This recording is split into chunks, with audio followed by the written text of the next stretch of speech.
Welcome to as design. तो आज की इस वीडियो में हम आपको बताएंगे जो आप अपने घर में डोर एंड विंडो यूज़ करते हैं उसका स्टैंडर्ड साइज़ आपको क्या रखना चाहिए।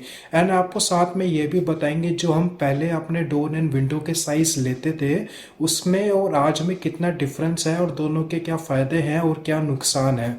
तो इस वीडियो में बने रहें। अगर आपको वीडियो अच्छी लगे तो वीडियो को लाइक एंड चैनल को सब्सक्राइब जरूर करें।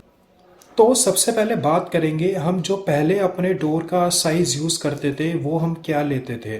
तो जनरली हम डोर की विड्थ 3.5 फीट रखते थे और उसकी हाइट 7 फीट रखते थे।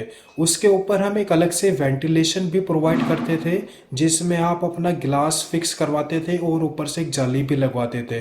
बट अब जो है ट्रेंड चेंज हो गया है। अब जो हम डोर का साइज लेते हैं वो 3.5 फीट सेम रहती है उसकी विड्थ, और जो उसका जो हाइट हो गई है वो हम 8 फीट पूरी पूरी लेते हैं। उसमें कोई भी पार्टीशन नहीं होती, मतलब जो चौकट आएगी 8 फीट की आपकी चौकट आएगी और उसमें 8 फीट का ही पूरा का पूरा डोर का पल्ला लगेगा।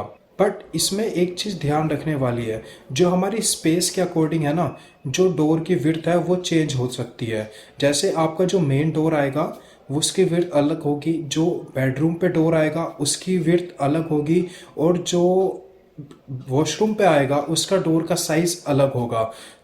तो फर्स्ट हम बात करेंगे जो हमारा मेन डोर आएगा। मेन डोर कौन सा होता है, जैसे आप घर के मेन गेट से एंटर होंगे जो जो हमारा फर्स्ट डोर आएगा वो होता है हमारा मेन डोर। उसकी जो हम विड्थ रखेंगे वो रखेंगे आपकी 4 फीट, और जो उसकी हाइट रखेंगे 8 फीट। आप चाहें तो 8 फीट से ज़्यादा भी ले सकते हैं, 9 फीट। बट ये करवाने से पहले एक बार अपने कारपेंटर से बात कर लीजिए, क्योंकि इसमें एक प्रॉब्लम आ जाती है। 9 फीट में आपका जो पल्ला है वो बेंड कर जाता है कभी कभी, तो इस बात का ध्यान रखिए। अगर आप 8 फीट लेंगे तो उसमें आपको कोई दिक्कत नहीं आएगी। अब चलते हैं, अगर आपको बेडरूम में डोर लगवाना है तो उसका साइज़ आप क्या ले सकते हैं। तो अगर आप बेडरूम में अपना डोर लगवाएंगे तो उसकी जो विड्थ रहेगी वो 3.5 फीट यानी 3 फीट 6 इंच रखेंगे, और उसकी हाइट सेम 8 फीट रहेगी। पर आपके अगर बेडरूम ऐसी जगह आ रहा है जहाँ पे आपकी विड्थ थोड़ी कम पड़ रही है, जहाँ पे आप चाहते हैं कि थोड़ा छोटा डोर आ जाए वहाँ पे, तो आप 3 फीट 3 इंच यानी 3.25 फीट की जो विड्थ है डोर की वो ले सकते हैं, और हाइट आप सेम रखिए 8 फीट। अब नेक्स्ट मूव करेंगे जो हम अपने वॉशरूम या फिर टॉयलेट में डोर यूज़ करेंगे उसका साइज़ हमें क्या लेना चाहिए। तो उसका साइज़ आप 2 फीट 6 इंच और हाइट सेम आप 8 फीट तक ले सकते हैं। अब ये बात तो सारी ठीक है, बट आप लोग सोच रहे होंगे कि हम 8 फीट का दरवाज़ा क्यों यूज़ करें, इससे हमें क्या बेनिफिट होगा। तो इसके दो बेनिफिट मिलेंगे आपको। पहला बेनिफिट, 8 फीट का दरवाज़ा इंटीरियर में दिखने में बहुत ज़्यादा अच्छा लगता है एज कंपैरिजन टू 7 फीट का, और जो पहले वेंटिलेशन के डोर चलते थे। अब दूसरा बेनिफिट, जो आप अपने वेंटिलेशन में डोर यूज़ करते थे पहले, उसमें जो आपको एक अलग से फ्रेम भी लगवाना पड़ता था, उसके ऊपर आपको एक गिलास फिक्स गिलास भी लगवाना है, उसके ऊपर फिर अंदर विंडो की ग्रिल लगेगी, और या फिर आप कई कई लोग उसमें जाली भी यूज़ करते थे। तो इसकी एक तो मटेरियल की कॉस्ट बढ़ जाती थी आपकी, और दूसरा लेबर की कॉस्ट भी ज़्यादा बढ़ती थी। तो इसमें आपकी एक तो अगर आप 8 फीट का पूरा पूरा दरवाज़ा यूज़ करेंगे, एक तो आपकी कॉस्ट भी कम हो जाएगी और वो दिखने में भी सुंदर लगेगा। अब सेकंड पॉइंट पे मूव करते हैं कि हमें विंडो का साइज़ क्या लेना चाहिए। तो अगर मैं पहले की बात करूं जो हम विंडो का साइज़ यूज़ करते थे, तो इसमें सबसे पहले एक बात बताता हूं। जो हम पहले यूज़ करते थे विंडो का साइज़ वो फ्लोर लेवल होता है, एक होता है हमारा सिल लेवल जहाँ पे हम अपनी विंडो लगाते हैं। तो इसकी जो बीच का जो डिस्टेंस है हम पहले रखते थे जनरली 3 फीट या फिर 3.5 फीट।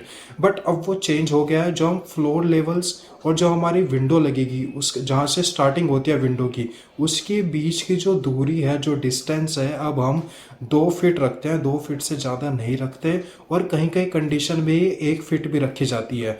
तो ये दिखने में तो बहुत ज़्यादा सुंदर लगती है। तो अगर मैं स्टैंडर्ड साइज़ की बात करूं, आपके जो अगर बेडरूम पे कोई विंडो आ रही है, आपका बेडरूम 10 बाय 12 या फिर 12 बाय 13 का है, तो इसमें आपको कितना क्या साइज़ लेना चाहिए विंडो का। तो इसमें जो आप विड्थ रख सकते हैं वो रख सकते हैं 6 फुट की। इसमें दो पार्टीशन करवा सकते हैं आप, एक फिक्स करा दीजिए गिलास से और दूसरा ओपनेबल रख लीजिए। और जो इसकी हाइट रहेगी वो सेम रहेगी। 2 फीट को आपके नीचे से शुरू करना है फ्लोर लेवल से सिल लेवल तक, और लिंटर लेवल जो आपका डोर की जो हाइट होगी 8 फुट वहाँ पे जाके आपकी ख़त्म हो जाएगी। तो इसकी जो टोटल हाइट बनेगी विंडो की वो बनेगी 6 फीट। अब नेक्स्ट बात करते हैं, अगर आपकी किचन में कोई विंडो आ रही है और वहाँ पे स्लैब भी है, उसके ऊपर विंडो आपको लगानी है, तो उसका हाइट आपको कितनी रखनी चाहिए? क्योंकि जनरली कभी कभी ऐसा हो ही जाता है कि हमें स्लैब के ऊपर अपनी विंडो लगानी पड़ती है। तो जो हमारी स्लैब जो जनरली आती है ना वो 3 फीट या फिर 3.25 फीट पे ख़त्म हो जाती है। तो अगर आप विंडो की हाइट 3.5 फीट से शुरू करेंगे, फ्लोर लेवल से 3.5 फीट ऊपर शुरू करेंगे, तो आपका विंडो आराम से आ जाएगी स्लैब के ऊपर, उसको आपको स्पेस भी मिल जाएगा। और अगर इसकी विड्थ की बात करें हम, तो आप 4 फीट इसकी चौड़ाई रख सकते हैं विंडो की। और इसमें आप 2 पार्टीशन करवा सकते हैं 1-1 फीट के, जिसमें आप एक फिक्स ग्लास यूज़ कर सकते हैं और दूसरा आप ओपनेबल विंडो की तरह यूज़ कर सकते हैं। अब जो हमारी थर्ड विंडो आएगी वो आजकल बहुत ज़्यादा ट्रेंडिंग में भी है। तो इसमें क्या होता है कि एक आपका जो मेन डोर होता है ना उसके साथ में एक विंडो अटैच हो जाती है। आप स्क्रीन पर भी देख सकते हैं। इसकी जो हम नीचे जो विंडो हमारी शुरू होगी, इसकी जो हम हाइट लेंगे वो 1 फीट से शुरू होगी इसकी हाइट, और ऊपर हमारे डोर लेवल तक ख़त्म हो जाएगी। और इसके अगर मैं साइज़ की, विड्थ की या फिर चौड़ाई की बात करूं, तो आप इसका साइज़ 1 फीट, 1.25 फीट 3 इंच या फिर 1.5 फीट तक भी रख सकते हैं। और कोशिश करिए ये अगर विंडो आपकी फिक्स हो तो ज़्यादा अच्छी लगती है। आप इस विंडो को और जगह भी यूज़ कर सकते हैं, ज़रूरी नहीं आपको ये अटैच करनी है अपने मेन डोर के साथ में। अगर आपके घर के एलिवेशन के फ्रंट में कोई भी आपको डिज़ाइन डालना है इस विंडो को, तो आप डाल सकते हैं, क्योंकि एलिवेशन में ये विंडो बहुत ज़्यादा अच्छी लगती है। अब नेक्स्ट हम बात करेंगे, जैसे आपका डोर का वेंटिलेशन आ रहा है तो उसका साइज़ आपको क्या रखना चाहिए। तो इसमें आपकी जो अपनी डोर का वेंटिलेशन आएगा उसमें आप जो उसकी चौड़ाई रखेंगे वो 2 फीट रख सकते हैं, और उसके बीच और उसकी जो हाइट रहेगी वो आप 1.5 फीट रख सकते हैं। अब 2 फीट आपने रखा, उसको आपको बीच में पार्टीशन करना पड़ेगा 1-1 फीट का। इसमें 1 फीट का आपको फिक्स ग्लास लगाएंगे और दूसरे 1 फीट में आपको वेंटिलेशन के लिए एग्जॉस्ट लग जाएगा। अब नेक्स्ट हम बात करते हैं, जैसे आपका रूम का साइज़ बहुत ज़्यादा है, आपका ड्राइंग रूम का साइज़ 15 फीट या 16 फीट का, उसमें चाहते हैं कि आपको बड़ी विंडो लगवानी है, तो उसमें आप क्या साइज़ ले सकते हैं विंडो का। तो उसमें आप कोशिश करिए 8 फीट तक की विंडो लगवा लीजिए, और उसकी जो हाइट आप शुरू करें 1 फीट से करें, वो तो और दिखने में ज़्यादा अच्छी लगेगी। तो दोस्तों आज की इस वीडियो में इतना ही। अगर आपको कोई कन्फ्यूज़न हो, कोई क्वेरी हो, तो आप कमेंट कर सकते हैं, उसमें मैं आपको रिस्पॉन्स करने की कोशिश पूरी करूंगा। तो इस वीडियो को लाइक ज़रूर करें, अपना सपोर्ट ऐसे ही बनाए रखें। Thank you.